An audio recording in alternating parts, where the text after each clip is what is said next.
Ukiona ile ni propaganda kwenye hizo video ambazo unaziona kwenye mchakato wa sasa hivi ilivyo sasa hivi. Kuna propaganda sana ambazo zinatengenezwa hapo katikati, kwa sababu angalia story kuhusu uwanja.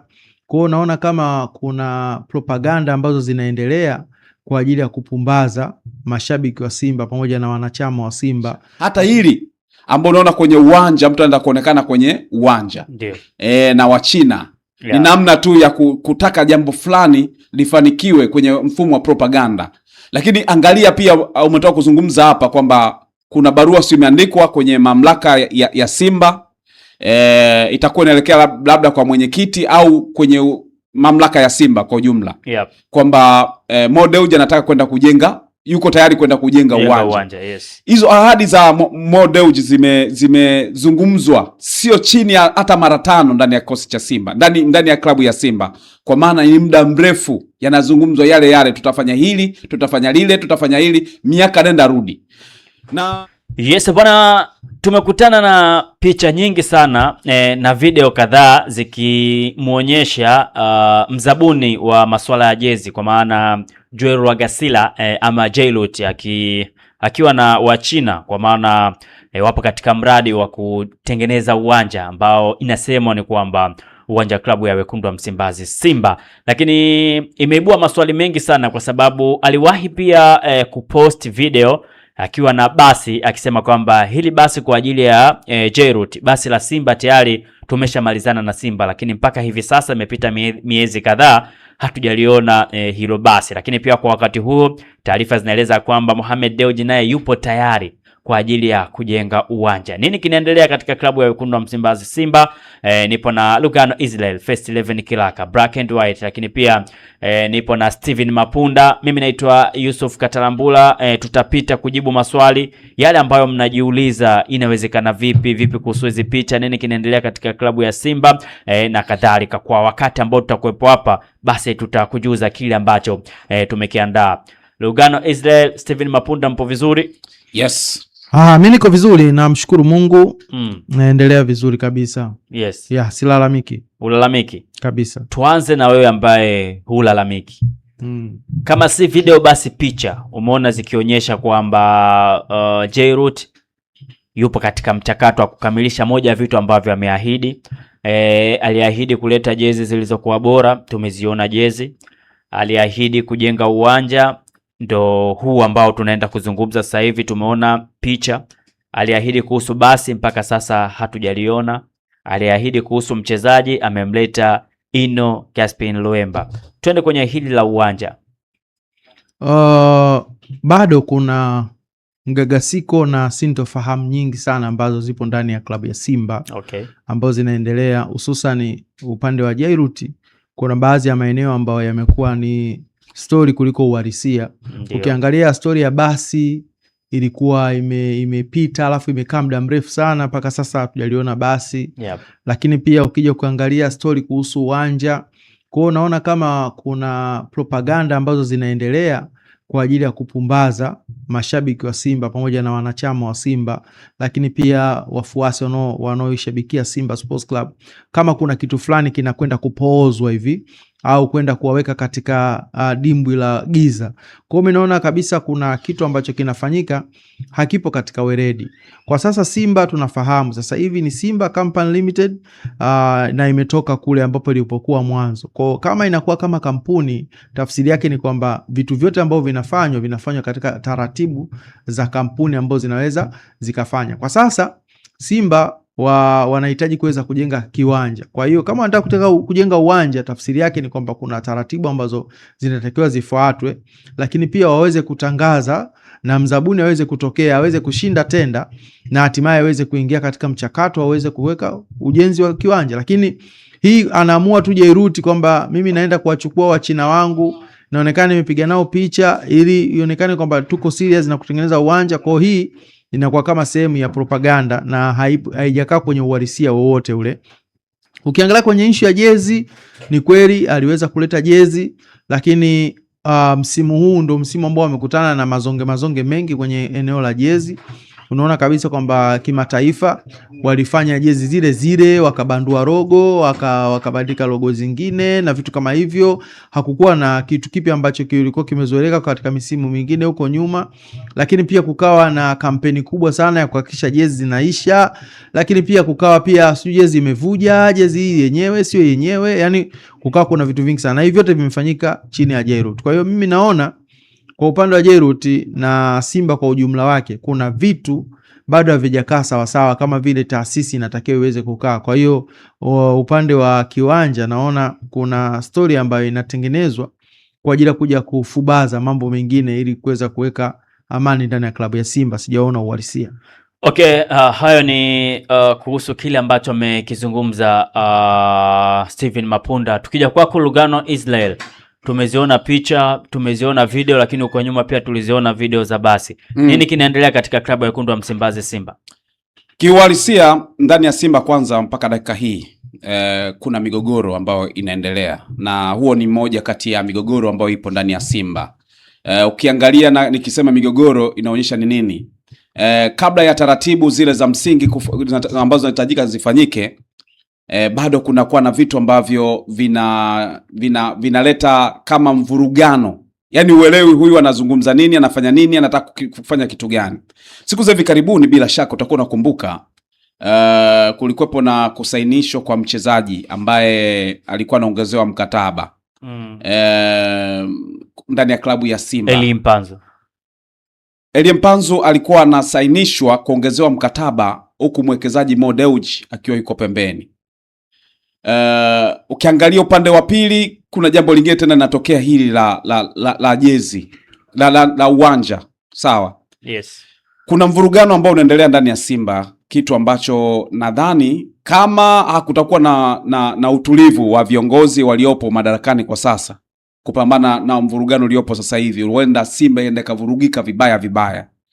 Kuna baadhi ya viongozi au makundi fulani ambayo yako ndani ya Simba yanataka kwenda kujinufaisha kwenye mchakato wa kikatiba ambao umeshafanyika ndani ya Simba, kwa sababu kwenda kwenye mkataba kwenye mchakato wa kikatiba uliotengenezwa ndani ya Simba miezi michache iliyopita na ofisi ya msajili wa michezo akaipitisha katiba. Kuna baadhi ya mambo yanaondoka ndani ya utaratibu uliopokuwa mara kwanza, lakini bado hayo mambo kama yanalazimishwa yaendelee kuwepo. Mambo hayo ni yapi? Mfano, kulikuwa na bodi ya wakurugenzi ya Simba ambayo ilikuwa chini ya Simba Sports Club Holding Company Limited. Umeelewa? Ile bodi ya wakurugenzi ya Simba automatic imeondolewa kutokana na nguvu ya FCC, kwa maana fair competition iliondoa kwamba iende pembeni kabisa, siwepo kwenye mfumo. Yep. Tafsiri yake ni nini? Iliyobakia ni Simba Sports Club Company Limited na Mo Simba Sports Club Company, ambazo ziliunganisha joint venture kati ya hizo sehemu mbili na kutengeneza Simba Sports Club Holding Company Limited ambayo sasa haipo. Yes. Na FCC waliruhusu kwamba kuwepo na makubaliano pande zote mbili. Maana yake kama kuna mtu anamdai huyu basi wamalizane. Lengo kubwa ni kurudi kwamba wamalizane, asiwepo mtu akulalamika. Mchakato utakapoenda kwanza upya wa kikatiba basi uanze ukiwa uko fresh. Na huo mchakato wa kikatiba wa kuanzisha ni nani? Ni mwenyekiti wa klabu ya Simba. Umeelewa? Maana yake ni nini?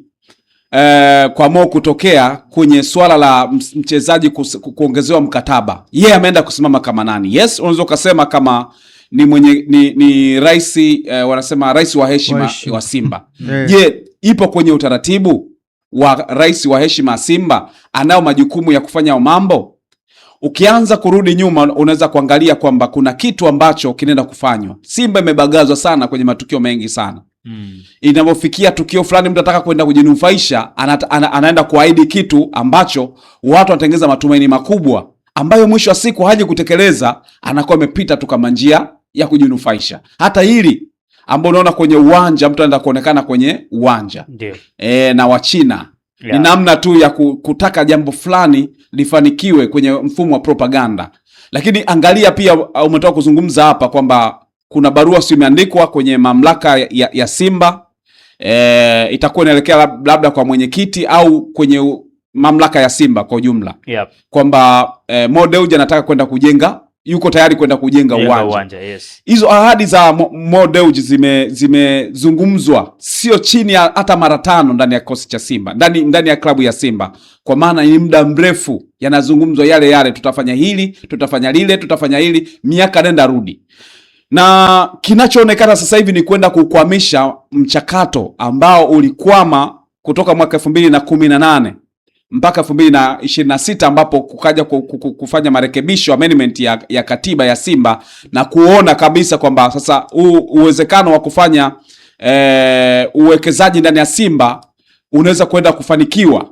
Sasa ni kama wale ambao wanaibuka sasa hivi ni kama kwenda kuvuruga tena huu mchakato, kwa sababu haiwezekani mtu ambaye katiba imerudi inamtoa mtu nje ya mfumo wa katiba ili kwenda kutengeneza muundo mzuri ambao kama ni kurudi kuingia ndani ya klabu ya Simba, basi uingie katika utaratibu mzuri, unaanza kuibua hiki.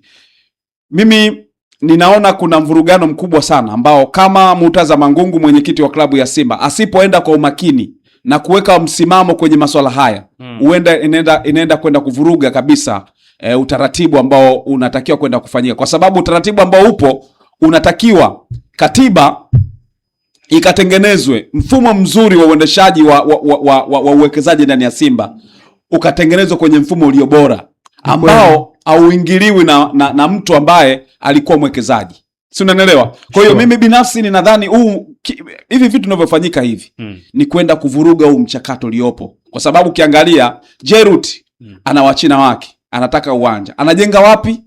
Je, utakuwa uwanja wa nani? Mtu ambaye anatakiwa kutengeneza kwa maana ya kwa hiyo ukiangalia Jerut na wachina wake, naye ameenda kuweka yani kama kuna kitu nataka kukifanya, kujenga uwanja. Yeye kama nani Jerut? Watu ambao wanatakiwa kujenga uwanja ni management ya Simba, ajengi mtu. Kunatakiwa kuwekwa mikataba, taratibu ambazo zinafikia mpaka hatua za kujenga. Anatimiza ahadi, hata ahadi ambayo aliweza kuzungumza Jerut. Mimi yani wakati pia anatoa hizo ahadi, mimi ni miongoni mwa watu ambao nasema ametoa ahadi nje ya utaratibu. Kivipi? Yani ahadi, huwezi kusema nitajenga uwanja, sema nitashirikiana na management ya Simba au uongozi wa Simba kujenga uwanja. Maana yake wewe uendi kujenga uwanja ukijenga utakuwa wa kwako, lazima kuwepo na mikataba ambayo inaonyesha uwanja umejenga ni wa Simba kwa makubaliano gani, na je uongozi wa Simba utakubaliana nayo, si unaelewa? Kwa hiyo kusema tu uwanja wa China tutajenga uwanja, ina maana uongozi wa Simba haupo. Kwa hiyo mimi mbona kama umeipokea tofauti? Mimi nikajua ni kitu cha heri kwamba Simba. Mimi naipokea tofauti kwa sababu najua propaganda jinsi ambavyo wanazitumika. Hivi vilabu vimechelewa sana, mark time sana. Ndiyo. Kwa sababu ya watu kuvitumia hivi vilabu kujinufaisha wenyewe. Okay. Ndio maana nasema hapa kuna mvurugano. Hapa kuna swala la Mo, anasema yuko tayari sasa hivi kujenga uwanja. Kazungumza mara nyingi sana kwamba anaweza kujenga uwanja. Hata process ya uwanja zionekane, hata mipango ya uwanja ionekane. Jerut aliahidi uwanja, ndio nje ya utaratibu sahihi, kwa sababu ukisema nitajenga uwanja kwa makubaliano gani, wapi? Si umeelewa? Peleka project kwenye klabu bwana, kama unajenga uwanja tukubaliane tunafanya nini, tuone harakati hizo. Lakini hichi kitu ambacho kinafanyika, huenda kuna watu wanataka kwenda kuharibu kitu au kutengeneza kitu. Hicho kitu kitakuja kuapia baada ya mwezi mmoja au siku kadhaa, utakuta mtu anatambulisha kitu fulani ili aungwe mkono kwenye jambo fulani. Si unanielewa? Na sasa hivi wasiwasi mkubwa, Simba iko kwenye mchakato wa kikatiba wa kuunda mfumo mzuri wa wawekezaji wanaingiaje kwenye uwekezaji huo. Isa 49 kwa 51. 49 hao wanaingiaje kama watakuwa 5, si ndio? 7 wanaingiaje? Ndio kitu ambacho kinatakiwa kifanyiwe kazi. Sasa hivi ukiingia mtu ambaye haupo kwenye huo mchakato, unatakiwa uingie kwenye mchakato kama mshindani, unataka kwenda mtajenga uwanja. Maana yake kuna namna unaweza kufanya lobbying kwenye huo mchakato, uonekane ni muhimu kuliko watu wengine au ushinde. Kwa hiyo kinguvu kwa maana hizo kuingia kwenye mchakato. Kwenye ile video tusitarajie chochote kukiona. Ile ni propaganda. Kwenye hizo video ambazo unaziona kwenye mchakato wa sasa hivi ilivyo sasa hivi. kuna propaganda sana ambazo zinatengenezwa hapo katikati, kwa sababu utaratibu, si ndio? Itakiwa, kwa sababu wao wako ndani, wangekutana na management ya Simba Mangungu, waweke vizuri, wanakuja kutangaza mkataba nao sasa hivi, kwa sababu kwenye mchakato wa kikatiba kuna process ambazo tabidi zikamilike kwanza hizi, alafu ndo uje uangalie nini ambacho kitafanyika, kwa sababu baadaye huko utakuwa na bodi ya wakurugenzi mara baada ya huu mchakato, kwa sababu katiba ilivyokuwa imebadilika, kuna vitu ambavyo pia vilibadilika. Kwa maana yake setup nzuri ya Simba inaanza kwenye katiba.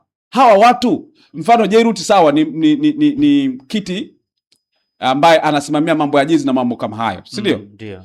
Haya, anataka kwenda kujenga uwanja, aliahidi. Management imepitisha.